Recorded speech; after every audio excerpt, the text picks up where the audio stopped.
Hello friends, कैसे आप लोग। एग्जाम्स योद्धा यूट्यूब चैनल पर आपका स्वागत करते हैं। आज हम लोग स्टार्ट करेंगे नाटक नंबर 2 उद्वासल कर्ण। ठीक है, इससे पहले हम लोग अजगर नाटक कंप्लीट कर चुके हैं। और जैसा कि पता है कि झारखंड सचिवालय का जो सिलेबस है उसका मेंस में जो भी जिनका भी खोटा पेपर है वही सिलेबस हम लोग कंप्लीट कर रहे थे।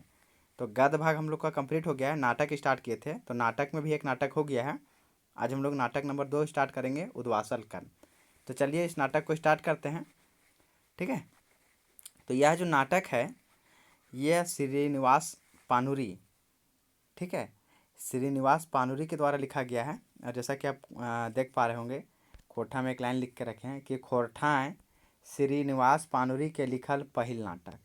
मतलब खोरठा में श्रीनिवास पानुरी जी के लिखा द्वारा पहला नाटक जो है वो है कौन, उद्वासल कर्ण। ठीक है, ये जब लिखा गया था वो 1963 में, प्रकाशन हुआ था 2012 में। और इसमें कुल जो दृश्य है वो है 11। मतलब 11 दृश्य में 11 सीन में यह नाटक जो है सो कंप्लीट होगा। ठीक है, यह मोटा मोटी जो नाटक है इसको हम रख सकते हैं कि ये महाभारत से रिलेटेड है। ठीक है, तो आपको ज़्यादा समझ में आएगा, थोड़ा सा ध्यान में रखिएगा। तो चलिए इस नाटक के बारे में और डिटेल में थोड़ा बात करते हैं। तो इसका जो भूमिका और प्रकाशक है वो है श्री नारायण महतो जी। और मुद्रक unique printing press Govindpur Dhanbad से किया गया है। और प्रस्तावना जो है सो अर्जुन पानुरी के द्वारा लिखा गया था। अब इसमें से जो मुख्य पात्र है उस पात्र को ध्यान में रखना है। तो इसमें जो पात्र है वो इस तरह से है कि दुर्योधन, अर्जुन, कर्ण, एकलव्य, कृपाचार्य। ठीक है, दुर्योधन, ये द्रोणाचार्य होगा, हम गलती से दुर्योधन पढ़ दिए थे। द्रोणाचार्य, अर्जुन, कर्ण, एकलव्य, कृपाचार्य, दुर्योधन, भीम, तरुण, परशुराम, कृष्ण, विदुर, वामन, सुयश, अपयश। और 3 महिला पात्र है, कुंती, सोनी और मीरा। ठीक है, इसको आपको ध्यान में रखना है। नाटक स्टार्ट होता है इस तरह से, यहाँ के पहला दृश्य से।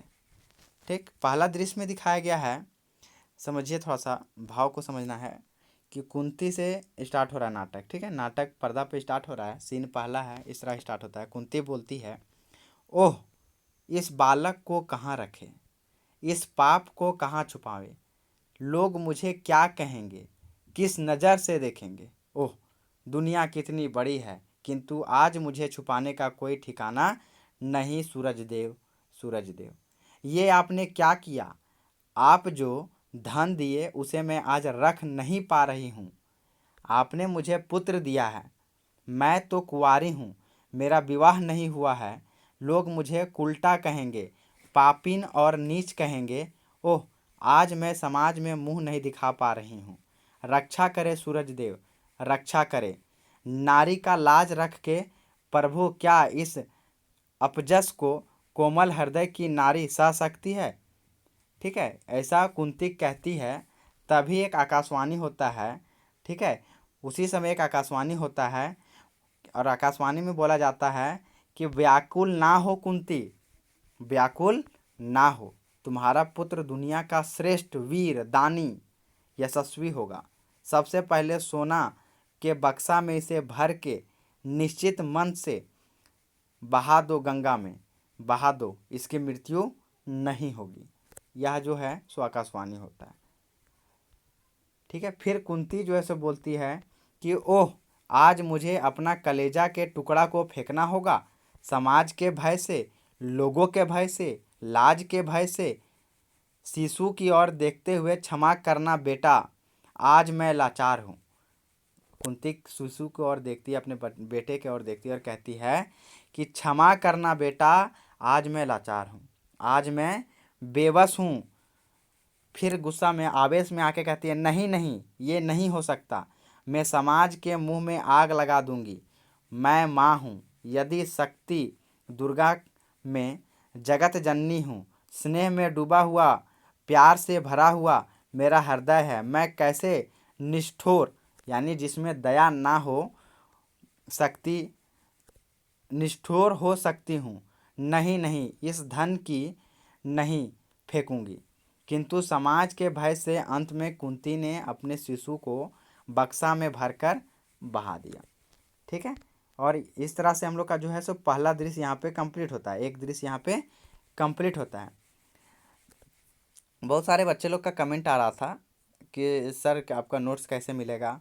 ठीक है, तो जैसा कि मैंने पहले भी बताया था और पिछले वीडियो में भी मैं बता चुका हूँ कि जो हम लोग गद्य भाग कंप्लीट किए थे, एक बार में आप समझिए अच्छा से, जो गद्य भाग हम लोग कंप्लीट कर चुके हैं जिसमें 3 बुक है, छैहर, सोंध माटी, खोटा निबंध, तीनों बुक का पीडीएफ, ठीक है, जो मेरा हैंड रिटेन नोट्स है, साथ ही साथ उसका चैप्टर वाइज एमसीक्यू क्वेश्चन, ठीक है, प्लस उसके साथ में जो ओरिजिनल बुक है छैहर, सोंध माटी और खोटा निबंध, तीनों बुक का पीडीएफ, ठीक है, ये सब चीज़ जो है सो मैं पहले दे चुका हूँ। बहुत सारे बच्चे हैं से पूछ रहे थे सर कैसे मिलेगा कैसे मिलेगा। तो जो नए हैं जिनको नहीं पता है वो 9031280405 पे, इस नंबर पे क्या करना है आपको व्हाट्सअप करके इंक्वायरी करना है। ठीक है, याद रखना है ये पेड है। ठीक है, और एक बार में समझ जाइए ये पेड है और इसका जो है आपको 201 रुपीज़ पेड करना पड़ेगा तभी मिलेगा। ठीक, बहुत सारे बच्चे का मैसेज आता है और जो बच्चे खरीदे हैं क्योंकि बहुत अच्छा रिस्पांस रहा, मैं सोचा भी नहीं था कि इतना ज़्यादा बच्चे का आएगा। ठीक है, लेकिन हम जैसे कि जिस तरह से बच्चे परचेज किए हैं, जिस तरह से वो लिए हैं नोट्स को, एमसीक्यू क्वेश्चन को, रिव्यू दिए हैं लास्ट में कि सर बहुत बढ़िया रहा। ठीक है, तो इससे पता चल रहा है कि बच्चे कितने सतर्क हैं। ठीक है, स्टूडेंट लोग कितना सतर्क है, कितना मेहनत से, कितना मन लगा के तैयारी कर रहे हैं। हालांकि अभी पीटी का एग्ज़ाम भी नहीं तय है कि कब होगा, लेकिन मेंस के लेकर के जो बच्चे एकदम तैयार है बढ़िया से, वो बच्चे का जो जो खरीदे हैं उनसे पता चल रहा है। ठीक है, तो अगर आप क्योंकि रिस्पांस बहुत अच्छा रहा है तो मैं खुश हूँ, बहुत अच्छा लगा देख करके कि बच्चे जो हैं से अलर्ट हैं। और 2 दिन अगर क्लास नहीं होता है तो फिर पर्सनल मैसेज करके भी पूछते हैं कि सर क्लास क्यों नहीं हो रहा है, क्या दिक्कत है, नहीं है, अच्छा लगता है। ठीक है, तो आप जो नहीं खरीदे हैं चाहे नहीं जानते हैं तो आप उस नंबर पे इंक्वायरी करिए, हो जाएगा आपका काम। और अगर आप नए हैं तो प्लीज़ क्लास 1 से देखिए, क्लास 1 से देखिए, प्लेलिस्ट में है, क्लास 1 से देखिए, 3-4 क्लास आप देखिए, आपको सारा बात समझ में आ जाएगा। ठीक है, तो चलिए हम लोग स्टार्ट करते हैं। नाटक को बीच में से नहीं करना चाहिए। चलिए नाटक स्टार्ट करते हैं फिर से कि पहला दृश्य हम लोग को कंप्लीट हो चुका है। दूसरा दृश्य से स्टार्ट होता है। दूसरा दृश्य में किस तरह से है कि द्रोणाचार्य के आश्रम से स्टार्ट होता है। पहला दृश्य तो कुंती के पुत्र वाला बात था, दूसरा दृश्य जो है सो द्रोणाचार्य के आश्रम से स्टार्ट होता है। और द्रोणाचार्य को हम लोग द्रोण लिखेंगे शॉर्ट में थोड़ा सा, ताकि द्रोणाचार्य ना बोलना पड़े और समझ में आ जाए कि द्रोण जो हैं, ठीक है, बोलते हैं आओ अर्जुन आओ बेटा, तुम्हें थोड़ा मेहनत करना होगा। कौन माँ बाप या बाप माँ बेटा फिर हो धनवान हो, ऐसा समझिए। द्रोण कहते हैं अर्जुन को कि अर्जुन आओ बेटा, तुम्हें थोड़ा मेहनत करना होगा। कौन माँ बाप, मतलब नहीं चाहता है, छूट गया ये शब्द यहाँ पे, कि कौन माँ बाप नहीं चाहता है कि उसका बेटा वीर हो, धनवान हो, गुणवान हो, समाज में प्रतिष्ठा पाए, सम्मान पाए, किंतु मन करने से कुछ नहीं होता बेटा। इसके लिए चेष्टा करना चाहिए, प्रयास करना चाहिए, जिद चाहिए, कठिन परिश्रम करना चाहिए, लगन और त्याग करना चाहिए। केवल मन करने से कुछ नहीं होता। अर्जुन तुम मेरा स्वाभिमान हो, मेरी आशा और भरोसा हो। इस दुनिया में तुम्हें सबसे बड़ा वीर बनाने की मेरी इच्छा है, इसलिए तो तुम्हें सिखाते हुए एक जरा सी कंजूसी मैंने नहीं किया। तुम्हें भी मेरी इच्छा पूरी करनी होगी। अर्जुन अच्छा तुम जाओ, कल सुबह हम लोग शिकार पर जाएंगे। ठीक है, कल सुबह हम लोग शिकार पर जाएंगे। इतना द्रोण कहते हैं, मतलब द्रोणाचार्य अर्जुन से कहते हैं। फिर अर्जुन बोलता है आपका आशीर्वाद चाहिए गुरुदेव। और प्रस्थान के थोड़ी देर बाद कर्ण का प्रवेश होता है। ठीक है, अब अर्जुन निकल गया, अब कर्ण वहाँ पे आ गया द्रोण के पास। अब कर्ण जो बोलता है राजवंश के गुरु द्रोणाचार्य को मेरा प्रणाम। कर्ण बोलते हैं कि राजवंश के गुरु द्रोणाचार्य को मेरा प्रणाम। और यही कर्ण के नाम पर इस नाटक का नाम पड़ा है उद्वासल कर्ण। मतलब कि उद्वासल का मतलब अपेक्षित, ठीक है, अपेक्षित कर्ण, उपेक्षित, अपेक्षित नहीं उपेक्षित, ठीक। तो द्रोण कहता है तुम कौन हो बालक, मतलब द्रोणाचार्य कर्ण को कहते हैं तुम कौन हो बालक, तुम्हारा घर कहाँ है, कौन सी इच्छा लेकर मेरे पास आए हो। तब कर्ण बोलते हैं कि मैं सूत पुत्र कर्ण हूँ, हे देव, इस दुनिया में मैं एक श्रेष्ठ वीर बनना चाहता हूँ, इसलिए आपके पास बाण विद्या सीखने के लिए आया हूँ। तो द्रोण बोलते हैं सूत पुत्र की यह इच्छा क्यों बालक, वीर बनकर तुम क्या करोगे, किस राज्य की रक्षा करोगे, तुम्हारा इतना बड़ा दुश्मन कहाँ जिससे तुम्हें बदला लेना है, और अपनी जाति का धर्म छोड़ना क्या अच्छी बात है। तो बालक मन ही मन द्रोणाचार्य सोचते हैं कि ओह धन्य है यह धरती, मतलब द्रोणाचार्य मन ही मन में सोचते हैं बालक के बारे में कि वह धन्य है यह धरती, यहाँ मनुष्य सोचता कुछ और है, होता कुछ और है। अर्जुन को इस दुनिया में सबसे बड़ा वीर बनाने की मेरी इच्छा के साथ कितनी सारी बाधाएं हैं। इस बालक के शरीर से तेज बाहर हो रहा है, निश्चय ही एक दिन यह बालक बड़ा वीर बनेगा। मेरी इच्छा में कितनी बाधाएं हैं, यदि उचित शिक्षा इसे मिले, किंतु नहीं नहीं, यह तो अर्जुन के लिए कांटा है। द्रोणाचार्य कहते हैं जाओ बालक, मैं तुम्हारी इच्छा पूरी नहीं कर सकता। ये कुरु यानी कौरव या पांडव वंश के राजकुमारों के सिखाने का आश्रम है, यहाँ तुम्हें कैसे रखें। और तुम हो सूत का बेटा, धनुष सीख के क्या करोगे, तुम इस विद्या की ज़रूरत नहीं है, तुम्हें इस विद्या की ज़रूरत नहीं है जो दहिये ताकत हो। उसके बाद द्रोणाचार्य कहते हैं जो दहिये ताकत हो हुमेच के काम कर, खैट खूट के माए बापे खियाओ, लुगा फटाक जुगाड़ कर, बरसाते पानी ना चुए तकर उपाय कर। इस तरह से द्रोण जो हैं सो कर्ण को बोलते हैं खोठा में कि दहिये ताकत हो, बोलते हैं कि जो दहिये ताकत हो हुमेच के काम कर, खैट खूट के माई बाप के खियाओ, लुगा फटाक जुगाड़ कर, बरसाते पानी ना चुए तकर उपाय कर। ये झंझट में क्यों पड़े हो बालक, इस तरह कहते हैं। आई होप आप लोग को समझ में आ गया होगा। ये खोठा का लाइन है कि जाओ शरीर में ताकत है तो जाओ खूब काम करो, खैट के काम करो, माँ बाप के खियाओ, कपड़ा लत्ता का व्यवस्था करो, बरसात में तुम्हारे घर में पानी ना चुए, इसका उपाय करो। तब कर्ण बोलता है प्रणाम गुरुदेव, क्षमा करिएगा, आपने हित के लिए आप इतना अनर्थ ना करें। मतलब कर्ण कहते हैं द्रोण को प्रणाम गुरुदेव, क्षमा करिएगा, अपने हित के लिए आप इतना अनर्थ कर रहे हैं। मतलब कर्ण समझ गए कि अपना हित के लिए जो है सो उसको सिखाया नहीं जा रहा। मतलब वो चाहते थे द्रोण की अर्जुन को बड़ा वीर बनाए, लेकिन यहाँ कर्ण आ गया तो इसको सिखाते थे ये बन जाता। ठीक है, तो इस बात पे कर्ण बोले इतना अन्याय मुझ जैसे बालक के ऊपर। कर्ण बोलते हैं द्रोण को कि इतना अन्याय मुझ जैसे बालक के ऊपर। हमनिक की ई धरती नाय, हमनिक की ई माटी नाय, चांद सूरज तीन तो ई भेदभाव नाय। सवाल करते हैं कि हम लोग की धरती नहीं है, हम लोग का यह मिट्टी नहीं है, चांद सूर्य तो ये भेदभाव नहीं करता है, फिर ये भेदभाव आपके पास। अच्छा गुरुदेव, आपकी बात का जवाब मैं एक दिन धनुष से दूंगा, और प्रस्थान कर जाते हैं। कर्ण जो है सो द्रोण को इतना बोल के और वहाँ से निकल लेते हैं।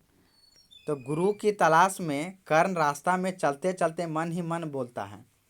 अब रास्ता में चल रहा है कर्ण और मन ही मन सोचता है कर्ण कि इस दुनिया में कितना छल है, कपट है, कितना ईर्ष्या और डाह है, अब कहाँ जाऊँ।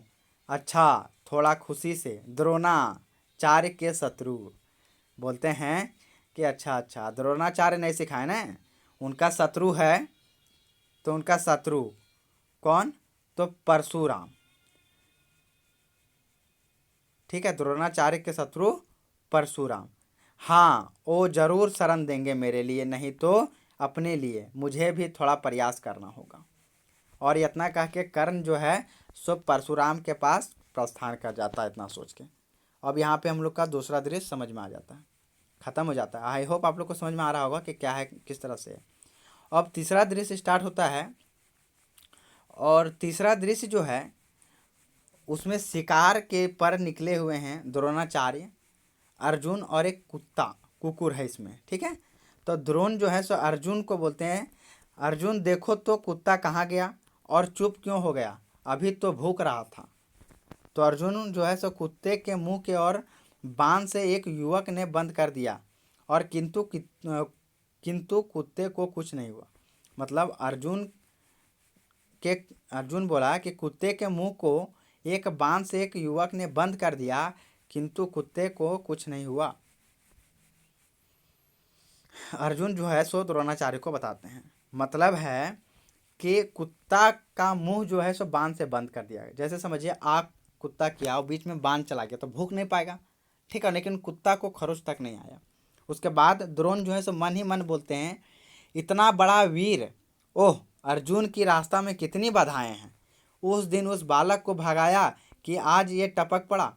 अर्जुन की ओर देखा के अच्छा चलो देखते हैं कहाँ है। वाह, ठीक है। मतलब अर्जुन की ओर देखते हुए द्रोण बोलते हैं चलो देखते हैं कौन बालक है, कहाँ है वह। तो एकलव्य से द्रोण ने पूछा। अब एकलव्य का एंट्री यहाँ पे होता है, और द्रोणाचार्य पूछते हैं तुम कौन हो बालक, इतना साहस कि तुम कुरु वंश के राजगुरु द्रोणाचार्य के कुत्ते के ऊपर बाणों से प्रहार किया। तब एकलव्य जो है सो पैर पर गिरते हुए, क्षमा करें गुरुदेव, मैं शिकारी पुत्र एकलव्य हूँ, एक आपके पास शिष्य बनने गया था, लेकिन आप तैयार नहीं हुए, तब मैंने आपकी मूर्ति बनाई और अपना गुरु मान के सिखाने लगा। ठीक है, मतलब कि क्या बोले कि मैं आपके पास गया था, आप मुझे नहीं सिखाए, तब मैं क्या किया कि आपका एक मूर्ति बनाई और अपना गुरु मानकर सीखने लगा। आपकी कृपा से मैं धनुष विद्या में पूर्ण हुआ। तब द्रोण जो है सो बोलते हैं कि तुम तो गुरु दक्षिणा नहीं दिए नहीं हो, एकलव्य इस गुरु दक्षिणा से मुक्ति पाना होगा। ठीक है, बोलते हैं गुरु द्रोण कि तुम तो सीख लिया मुझे गुरु मान करके, मूर्ति बना करके, लेकिन तुमने गुरु दक्षिणा तो दिया नहीं, तो तुमको मुक्ति पाना होगा। तब एकलव्य बोलते हैं बीच में ही टोक के, क्या मेरा ऋण है गुरुदेव जो आपको दें। मतलब एकलव्य बोलते हैं कि क्या मेरा ऋण है, बताइए, वही देंगे।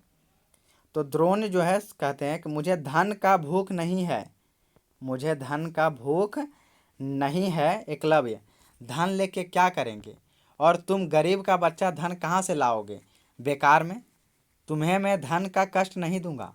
हाँ, सचमुच यदि मेरे ऊपर तुम्हारी भक्ति है तो अपना दाहिना अंगूठा दे दो। हाँ, केवल अंगूठा, और क्या तुमसे लेंगे। एकलव्य तुरंत अंगूठा काट कर दे देता है। ठीक है, यहाँ द्रोण जो है सो चाल खेल करके उनका अंगूठा कटवा दिया एकलव्य का, ठीक है, ताकि अर्जुन को कोई टक्कर ना दे पाए। उसके बाद द्रोण बोलता है तुम्हारा जय हो बालक, कहकर द्रोण प्रस्थान करते हैं। अब अंगूठा कटवा दिए और वहाँ से निकल लिए, अब बोलते हैं तुम्हारा जय हो। अब एकलव्य जो है सो सीधा साधा लोगों का दुनिया नहीं है। एकलव्य जो है सो बोलता है कि सीधा साधा लोगों का दुनिया नहीं है, और हिया गुंडेक संग जहर देल जाहे। गुंडेक नहीं, बोलते हैं हिया गुड़ेक संग जहर देल जाहे, मतलब मीठा के साथ जहर दिया जाता है।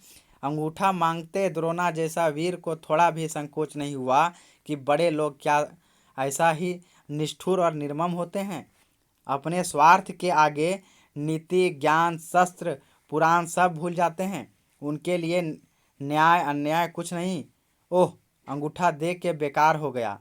पुरुष को केवल ताकत होने से कुछ नहीं होता, ताकत के साथ बुद्धि भी चाहिए, आगे पीछे का ज्ञान भी चाहिए। और इस तरह से हम लोग का दृश्य जो है 3 कंप्लीट होता है। ठीक है, यहाँ से हम लोग का तीसरा दृश्य कंप्लीट होता है। तो देखिए वीडियो लंबा हो जाएगा, तो इसमें 11 दृश्य है, तो आज हम लोग 3 दृश्य तक ही पढ़ते हैं। ठीक है, एक बार फिर बता देते हैं कि PDF आप लोग लिए हैं। ठीक है, PDF लेने के बाद भी अगर आपको कोई कन्फ्यूजन होता है, ऐसे तो अभी तक 4-5 दिन में तो नहीं आया किसी का मैसेज की दिक्कत हो रहा है, फिर भी आप लोग जो लिए हैं आप लोग जम कर तैयारी कीजिए। बहुत अच्छा रहा, बहुत अच्छा ही रिस्पॉन्स रहा है आप लोग का। और जो नए बच्चे हैं, जो बहुत सारे कोई मैसेज भी किए हैं कि सर कैसे लेना है, क्या है प्रोसेस, ठीक है। तो एक बार फिर बता देते हैं कि सारा चैप्टर का जो पीडीएफ है, वो पहले भी बताए थे, तीनों बुक का शॉर्ट में बताते हैं, तीनों बुक का ओरिजिनल बुक का पीडीएफ, मेरा हैंड रिटन नोट्स जो पढ़ाएं उसका PDF, plus chapter wise MCQ मिलेगा केवल और केवल गद्य भाग का, वो भी पेड है, ठीक है। और पाने के लिए आप जो हैं सो इस नंबर पे क्या कर सकते हैं, व्हाट्सअप कर सकते हैं, ठीक है। नंबर है 9031280405, ठीक है। तो चलिए क्लास होते रहेगा, कभी कभी एक दो दिन बीच में थोड़ा डिस्टर्ब हो जाते हैं, कुछ दिक्कत आ जाता है तभी नहीं ले पाते हैं, लेकिन आप लोग लगातार जुड़े रहिए, थोड़ा शेयर कीजिए, ठीक है। क्लास में कंप्लीट करवा दूंगा और आप लोग के लिए कुछ और कुछ नया लाने वाला हूँ बहुत जल्द। तो आई होप आप लोग को समझ में आया होगा और क्लास भी अच्छा लगा होगा। तो अगर अच्छा लगा है वीडियो तो प्लीज़ इसको एक बार लाइक कर दीजिए। और झारखंड के कोई भी परीक्षा से एग्ज़ाम के लिए आप चैनल के साथ जुड़ना चाहते हैं तो जुड़ सकते हैं। उसके लिए सब्सक्राइब करके बेल आइकन प्रेस कर लीजिए, ताकि आप लोग को झारखंड के एग्ज़ाम में जितना भी तरह का एग्ज़ाम आने वाला है, चाहे होने वाला है, केवल खोटा नहीं है, अन्य सब्जेक्ट्स को लेकर के भी, तो सबका जानकारी और क्लासेस आपको यहाँ पे मिलेगा कुछ दिनों में। तो उसके लिए सब्सक्राइब करके बेल आइकन प्रेस कर लीजिए और लाइक करके शेयर कर दीजिए वीडियो को, ठीक है। तो thanks for watching this video and bye bye all, take care.